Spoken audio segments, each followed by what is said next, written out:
इस तरह वो लड़की आश्रम में धीरे धीरे बड़ी होने लगी और बड़ी हुई, उसका नाम शकुंतला रखा। एक बार राजा दुष्यंत जंगल में शिकार करने के लिए आए थे, तो उन्होंने एक हिरण को देखा और हिरण को देखते ही उन्होंने बाण चलाया।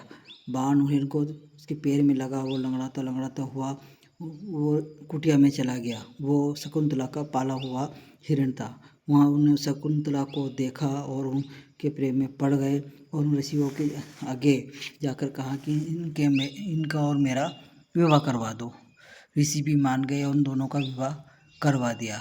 अब विवाह होने के बाद राजा को जाना था और किसी कारणवश शकुंतला को लेकर नहीं जा सकते थे।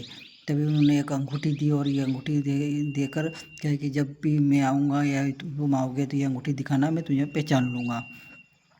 इसके बाद राजा चले गए और नवविवाहित शकुंतला ओम नमः शिवाय छाँव में बैठी बैठी वो अपने पति के ख्यालों में विचार करते हुए खोई हुई थी। एक राजा ऋषि दुर्वासा आए और उन्होंने शकुंतला को आवाज़ लगाई, पर शकुंतला को इस तरह गुमसुम और दूसरे के ख्यालों में खोए देखकर वो क्रोधित हो गए और उन्होंने श्राप दे दिया कि तुम जिसके ख्यालों में इतनी खोई हुई हो वो तुम्हें समूल रूप से भूल जाएगा।